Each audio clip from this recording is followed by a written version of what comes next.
নমস্কার সবাইকে আবারও ওয়েলকাম জানাই আমাদের চ্যানেলে।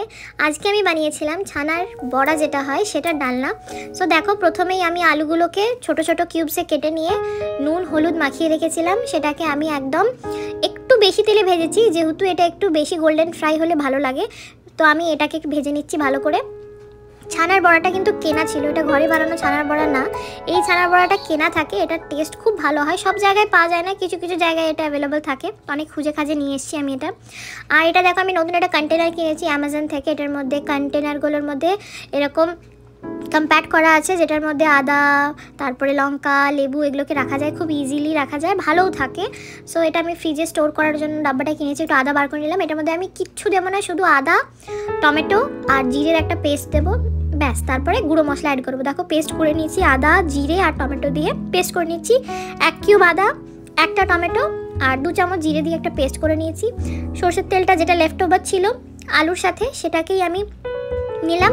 ওটার মধ্যেই আমি অ্যাড করে দিলাম এই পেস্টটা। তার মধ্যে একটু কাশ্মীরি মির্চ, একটু মশলা, যেটা সবজি মশলা অ্যাড করি ওটা, আর তার সাথে হলুদ অ্যাড করব আর নুন অ্যাড করব। নুনটা যার স্বাদ মতো থাকে সেরকমই অ্যাড করবে।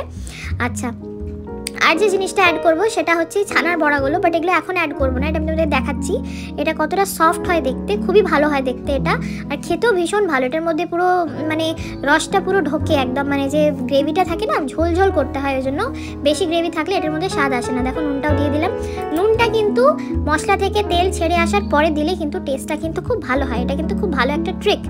আমি এটাতে চিনিও অ্যাড করেছি। চিনিটা দিলে এই গ্রেভির কালারটা আরও সুন্দর হয়, সেই জন্য চিনিটা এটার মধ্যে অ্যাড করা। চিনিটা অপশনাল, চিনিটা তোমরা দিতেও পারো, নাও দিতে পারো, বাট আমার একটু চিনিটা দিলে মনে হয় যে টেস্টটাও খুব সুন্দর আসে, ব্যালেন্স হয়ে যায়। নুন মিষ্টি ঝাল একটা ব্যালেন্স থাকলেই ভালো লাগে। এবারে দেখো, আমি অ্যাড করে দিলাম হচ্ছে আলুগুলো, যেগুলো ভেজে রেখেছিলাম। আলুগুলো ভেজে নিয়েছিলাম যেগুলো, সেগুলো অ্যাড করার পর আবারও আমি একটু এটার সাথে কষিয়ে দেবো। খুব হাই ফ্লেমে কষানো চলবে না, যেহেতু আলুটাও ভালো মতোই ফ্রাই হয়ে আছে। আর এখানে মশলাটা থেকেও তেল আগেই ছেড়ে দিয়েছিল, সেজন্য একবার হালকা করে কষিয়ে নিয়ে এটার মধ্যে আমি জল অ্যাড করে দেবো।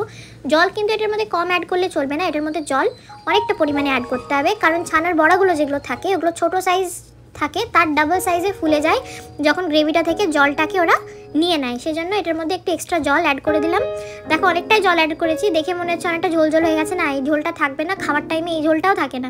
এবার আমি ছানার বড়াগুলোকে অ্যাড করে একবার গ্যাসের ফ্লেমটা হাই করে দিয়ে তারপরে তাড়াতাড়ি ওটাকে আবার মিডিয়াম ফ্লেম করে দেবো। বেশিক্ষণ যদি তুমি হাই ফ্লেমে রাখো তাহলে কিন্তু বড়াগুলো একদম ভেঙে যেতে পারে, গলে যেতে পারে, সেটা করা চলবে না। এর মধ্যে আমি অ্যাড করে দিয়েছি 2টো কাঁচা লঙ্কা, একটা ভেঙে আর একটা এমনি কাঁচা লঙ্কা অ্যাড করে দিয়েছি। আর ওপর থেকে ধনেপাতা দিয়ে গার্নিশ করে দিলাম, একটু গরম মশলা আর একটু ঘি দিয়ে না। তৈরি হয়ে গেল ছানার বড়ার ডালনা। আমার চ্যানেলটিকে ভালো লাগলে প্লিজ লাইক, কমেন্ট এবং শেয়ার করে দিও ভিডিওটিতে, এবং আমার চ্যানেল ন্যানাভিষেক ব্লগে গিয়ে ফলো করে দিও। Thank you.